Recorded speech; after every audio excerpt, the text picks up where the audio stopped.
Can you answer this question? Why do you fight any of the side mission villains in Gotham Knights?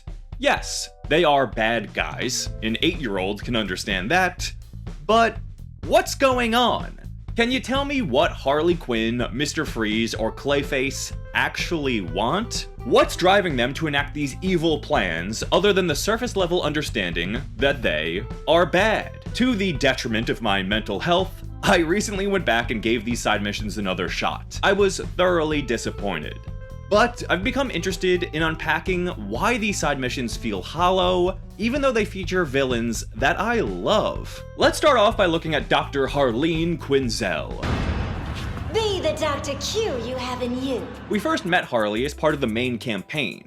I really enjoyed her characterization. She was intimidating with an atypical edge about her and some reserved whimsy. She has history in this world. Long past her time as Joker's sidekick, this is a Harley who Batman has come to trust, confiding in her an investigation he didn't even share with his family. When Harley escaped Blackgate, I was eager to see how she would operate as a villain to the Knights. Then she goes on TV as some alternative medicine guru dressed in the most bland Harley Quinn outfit I've ever seen. I mean, really? A white shirt under a white blazer? What are those pants? So yeah, not what I was expecting, but this could have worked. The problem is that she doesn't have a plan. She's just doing bad stuff because that's what Harley Quinn does. Right? Well, the people of Gotham actually don't seem to think so. A completely unaddressed and strange aspect of this mission is Harley's pointless alter ego, Dr. Q. People flat out know she's this infamous criminal, former lover of the Joker, and current fugitive who just broke out of Blackgate. She uses it in her marketing. But no one in the city cares. She has a packed house of completely loyal followers like she's pre-Dakota Johnson Ellen. I guess she had no problem booking prominent venues, and the police are totally cool with her now. Don't worry, no police presence at all. To say it's bizarre is an understatement. This Dr. Q situation defies logic and asserts that the people of Gotham are dumb.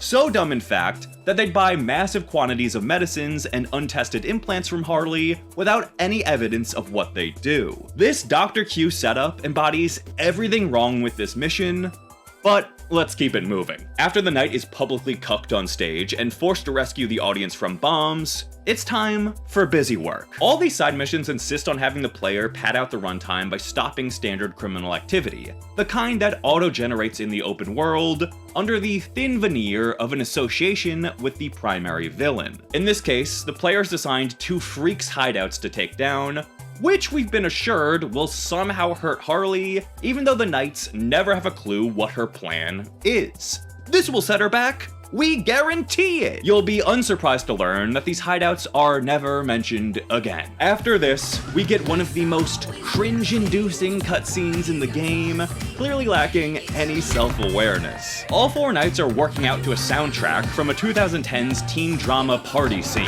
Their iron pumping is interrupted with news that Harley is instigating riots using her implants. This is a great example of how reactive these side missions make the Knights. They are never actively doing anything to thwart the villain's plans until they are already in motion. The open world filler submissions would be a perfect opportunity to actually progress some investigation, but the Knights may as well have sat on their hands between the Monarch Theater and riots. They just come when they're summoned. It doesn't feel heroic, it doesn't feel like the mission has stakes. It feels like a task to complete in environments that are literally disconnected from the overall game, almost like they're simulations rather than real threats with consequences. So the player arrives outside the Elliott Medical Center where this completely chaotic riot is going down. Oh, it's actually just a dozen people on a completely abandoned road, and most of them are freaks, not mind-controlled citizens. Yeah, the police definitely couldn't handle this. It doesn't end there. Harley has taken over the hospital and set a trap for the Knights. Inside, there are actually a lot more brainwashed citizens that the Knight clearly doesn't care about. I've been talking a lot about motivation, but now is a good time to talk about empathy. Rewinding to the Monarch Theater, the game makes a weird choice with the audience, doesn't it? The people of Gotham are who the Knights should be trying to protect, but here they have an antagonistic relationship with the Knights, which isn't necessarily an issue, but this thread is never picked up on again. Rather than making the knights the heroes of the people, this mission frames them as holier than thou, intellectually and morally superior to the masses who come off unworthy of saving. They're idiots who've willingly succumbed to the devil, and then throughout this hospital mission, get smashed to hell by the righteous heroes. While the mission to stop Harley is technically a mission to help the people of Gotham, there isn't a single moment in the mission where the knights empathize with the citizens. When the knights realize Harley is selling them hope, their reaction is, "Oh crap! These stupid citizens will fall for anything." There is no moment of understanding, not even a moment of trying to rescue individuals. Instead, the individual is cast aside like the typical criminal, in a quest to help the unseen, nebulous mass of innocent citizens. It feels wrong. Something feels off. Maybe if the knights developed some device by the final mission that freed the minds of these citizens after knocking them out, that could have worked. At least it would have been a proactive way to help those in immediate danger. The callous way that citizens are discarded in this game just feels strange. Like, there are obviously casualties in the Arkham games, but the player feels the weight of them because Batman feels the weight of them. There is unspoken empathy even for the criminals. Here, there is talk of empathy, but it isn't backed up by character action. It is merely an excuse driving the player from point A to point B, oblivious to the victims along the way. Back to the mission itself. With Harley's plan ending, it's reasonable to wonder what her goal is. Her ultimate plan seems to be to use her remote-controlled people to lure the knight here to kill them so she can keep using her remote-controlled people. I cannot for the life of me figure out her goal. However, this is where the highlight of the mission comes in. The Harley boss fight is pretty fun and features the best modern Harley Quinn design I've seen. I love the iconic fit more, but in the modern era of Harley, I don't think anything comes close to this. Intimidating, chaotic, colorful. It's the perfect balance of her classic look with a more villainous edge that shows off her figure without revealing skin. Plus, that makeup is perfection. From the worst to the best, Gotham Knights can surprise you. Harley spouts some vagueness about freeing her victims from the city, and that's really all we get as a motivation. She's then defeated, the Knights pass her over to Montoya in a scene that lingers just long enough to ruin itself, and the mission ends. For me, the pros of this are all Harley. From her characterization, her boss fight, and her design. The cons are everything else. A shocking lack of motivation for a character incorporated into the main story, and the framing of Gotham citizens as unrepentant morons. With that said, this isn't the worst mission in the game. That one belongs to... I'm sympathetic to the team behind the scenes. Mr. Freeze is one of those villains whose origin story has come to define their entire character. I understand trying to completely move away from the Nora thing for a new take on Freeze. The problem is, this take is worse than Schwarzenegger's. According to his character bio, this is a Freeze who actually did manage to save Nora, but she dumped his ass and moved on. Freeze has paused his criminal activity in exchange for Batman helping him pursue a cure for his condition. Just like with Harley, the Knights discover Freeze in the middle of setting up his evil scheme and have to do some busy work in between being summoned to interfere. Freeze's ultimate plan is to freeze Gotham City so that he can freeze Gotham City.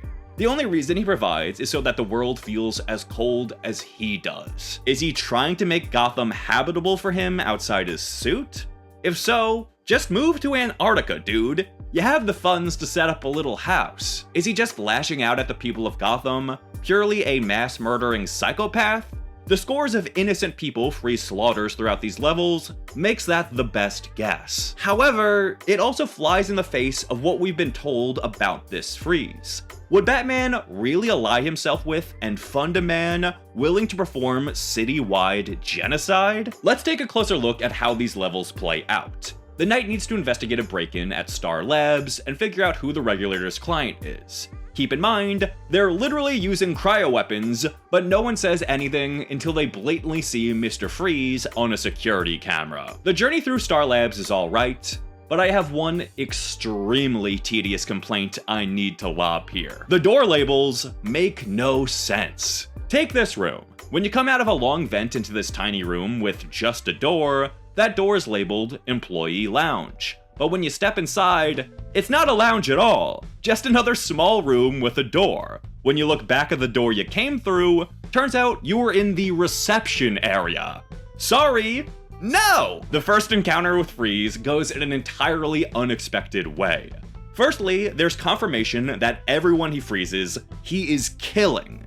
Then he makes his grand entrance by randomly killing a doctor for no reason and putting 2 other doctors at risk to slow the night down. This is a brutal Mr. Freeze, not the sympathetic character fans are more familiar with. This interpretation was risky, but it could have paid off. Back at the Belfry, the Knight's assumption is that Freeze is up to his old tricks because Batman is dead. So what's Freeze's plan? Well, who cares? It's time to somehow track Cryogel in the city to take down Freeze-affiliated goons for more busy work. Seriously, the tracking system the Belfry has may as well be the eyes of God. It's ludicrous what they can constantly monitor in this city. After 3 random regulator crimes, the Knights somehow find out that Mr. Freeze is at Quartz Labs. Don't ask me how, it's not explained. That's another structural problem with these side missions. It seems the development team felt cohesive storytelling was optional, so why the Knights go from point to point is sometimes explained, other times not. The news report after this mission will go on to say that there was a robbery at Quartz Labs and police went to investigate. But that doesn't make any sense. We find out that Freeze was holding the scientists here against their will until they helped him complete his weather machine. That would have taken some amount of time, not some short-term robbery. But the game clearly doesn't know how else the Knights would arrive here. The intel doesn't help you piece anything together either. I mean, look at this. These 3 pieces of intel just say the same thing in 3 different ways. I'm getting off topic. The Knights find a handy-dandy disruptor for Freeze's machine created by one of the hostage scientists who was killed. With this magic device, the Knights decide to just sit on their asses and wait. These guys are way too passive. They never take a meaningful, proactive step. When it's finally revealed Freeze is manipulating the weather to coat the city in ice, the gang's big reaction is this horrible exchange. Freeze can make weather now? Freeze can make weather now. No, he can't make weather. What are you talking about? Anyway, time to punch him. This is where I want to talk about empathy again, and the Knights' lack of it. Look at this scene that Freeze has caused. The entire city is in chaos. There are so many dead, innocent people throughout these levels, but that really gets hammered home during this mission with the scores of frozen bodies. Even regulators are being slaughtered by cops right before the Knight's eyes, and the Knight has nothing to say about any of this. You think Batman would be allowing cops to kill people directly in front of his face? 0, 0, 0 shot. Just look at the Protocol 10 scene from Arkham City. This whole set piece feels tonally off, and the lack of any reaction from the Knight adds to that disconnect. Freeze is a monster. He has stepped well beyond the line, yet this mission makes the strange decision to make Freeze the target of what little empathy the Knight does express. Not the dead people. After Freeze's unclear scheme is stopped, the way the Knight and Freeze interact frames the scene like Freeze is merely a misunderstood victim. Why don't you just listen? Barbara asks Freeze, with a hint of disappointment. He just killed upward of 100 people, probably thousands. Don't treat this Mr. Freeze like the typical interpretation of the character. The story explicitly went out of its way to make him different, so stick with that. The Knight should be furious with Freeze, rage boiling over at the death he's caused. They should be struggling to hold themselves back from inflicting a fraction of the pain on Freeze that he just inflicted on the city. Why make Freeze this downright villainous man if you're not gonna utilize that in his dynamic with the heroes? If it ended there, fine. It would have been a letdown with a somewhat entertaining final boss fight. But oh no. This game insists on driving Mr. Freeze straight into the ground. But first, more regulator crimes in the open world. At least these feature unique heist crimes, just stripped down versions of the Two-Face banks from Arkham Knight. But uh-oh, Somehow the Knights know the regulators are planning something even bigger. Alfred suggests Mr. Freeze might know, the implication being it's time to interrogate Freeze in Blackgate. But of course, that idea gets scrapped right away in a cutscene that's just a zoom in on a radio, revealing the next mission to be a confrontation with the regulators, breaking Freeze out of Blackgate. There had to be an original cutscene that was just tossed aside, right? This couldn't have been the original story. Could it? Anyway, time for the same Freeze boss battle all over again, but worse. I've just gotta ask, what the hell is with his weird spider mech? Freeze claims, "This was meant to be my greatest creation." Sorry, what? Why? Mr. Freeze is already a robot man. Why did the game feature a bigger robot suit unrelated to his theme? Don't even tell me it's not a spider mech. Even the most trusted news in Gotham refers to it that way. It's all just so weird, and frankly, I hate it. To hammer home the lame attempt at getting the player to empathize with this mass-murdering psychopath Freeze, the game adds in this line after he's defeated. "I would rather die knowing what I am than live in a lie." What the fuck is he talking about? I don't know who this man is, what he wants, or why he's doing what he's doing. His lack of a clear motivation makes his interaction with the heroes beyond bizarre and completely undercuts the storytelling. Throughout this mission, we are told by Alfred that Freeze has lost his humanity. Okay, interesting. But the Knights barely show any of their own. The Harley mission was confusing, but this Freeze mission was downright incomprehensible. I'm trying to get at the heart of what this story was trying to say, the basics of Freeze's plan, and why the Knights treat him with kid gloves. But I feel like I'm just bashing my head against my keyboard, so I think it's time to move on to the best side mission in the game, even though it has some of its own problems. The Clayface mission is the most succinct, and the villain's motivations are made somewhat clear. A low bar, but hey, I'll take what I can get. The story is framed around Clayface's supposed death. The last time he fought Batman, about a year ago, Clayface was cut to ribbons by a turbine and presumed dead, but his little clay boys are rising up around Gotham and are discovered by the Knights. Their theory is that in this state, Clayface has no control over his parts, but the more they come together, the more he'll be himself again. Dick and Jason actually have a debate on the ethics of allowing Clayface to keep living like this. So, how does the mission handle that? It doesn't.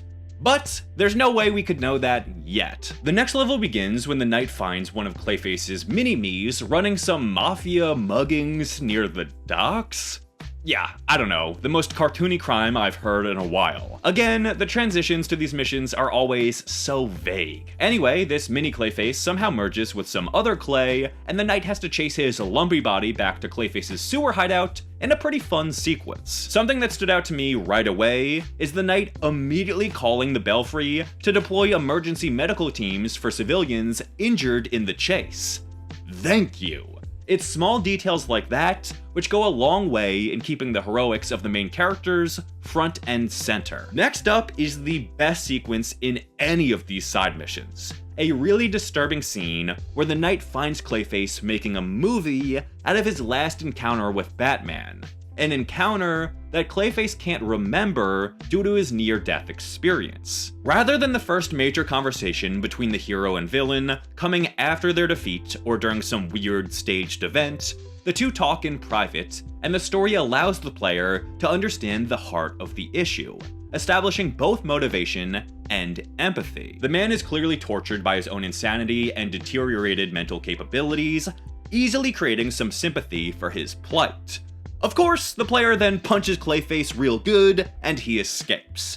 As far as I'm concerned, everything up to this point was pretty solid.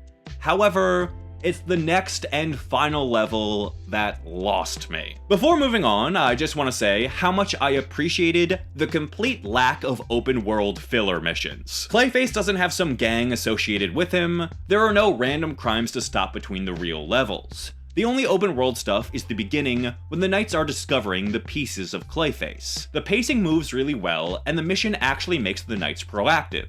There aren't awkward pauses where they're forced to go do something completely unrelated to the main villain, so it feels like this is a situation they are focused on. That leads perfectly into the start of the final mission. After some iconic Belfry goofing, the Knights use their magic Belfry technology to detect that all of Clayface's parts are reassembling at the Gotham City Reservoir, the site of Clayface's last showdown with Batman.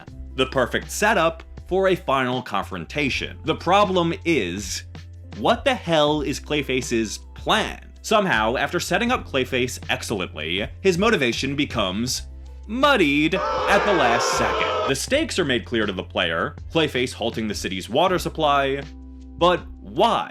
It doesn't seem like he cares about that at all when we confront him. He just asks the Knight if they're here to watch the show, then tells them this night will be his. He's not doing anything to the water supply, nor does he have his movie equipment from the prior level. Is he waiting for Batman? He doesn't say that. Since he's fully reassembled, does he have all his memories back? It's never addressed again. Presumably, Clayface had some plan when he was here a year ago with Batman, but it's never explained. Although the setup is actually pretty great for this showdown, it completely drops the ball for a tedious fight with a Bat Cycle portion that I sucked at. Come on! Then, when it's all over, his decapitated head is contained and captured by the police as the Knight sneaks away. So cool! Let's rewind a second. After that debate at the beginning of the mission on the morality of Clayface remaining as separate parts, after this entire conflict that was driven by Clayface's struggle to reassemble his personality, it's all just wrapped up with a cutesy transition? The implications of this are horrifying. Clayface's decapitated head is sealed off by police and dropped for a quirky goof. Any empathy the player had for Clayface is completely shit on in the last moments of the mission. The Knight has nothing to say about how the police are treating Clayface. They're more interested in crouch walking out of the scene to fuck with Montoya. Why introduce this element of the story if you're not gonna do anything with it? Or is this the story saying that it's morally justified to keep Clayface separated, to rob him of his memories and identity? They don't explicitly say that, either because they don't believe it, or they're too cowardly to put words in the characters' mouths, but I suspect it wasn't even a thought that went through anyone's mind. Clayface is bad. He gets captured. Wouldn't it be cool if the GCPD captured him in different parts? This lack of thought wouldn't surprise me, because it seems like everything else leading up to this finale was also completely forgotten. This last level summarizes perfectly the major problems with all three of these side missions. No clear motivation for Clayface, no cohesive storytelling between levels, no empathy for the most tragic villain in the game as he's carted away in pieces. No one has learned anything, and Clayface is right back where he started. What a damn shame. Those are my major problems with the Gotham Knights side missions. Poorly written excuses for repetitive gameplay, with some interesting set pieces that ultimately flounder due to a lack of care. Villains are bad, heroes are good. The details don't matter, their actions don't matter, just play the game and don't think about it. I don't know.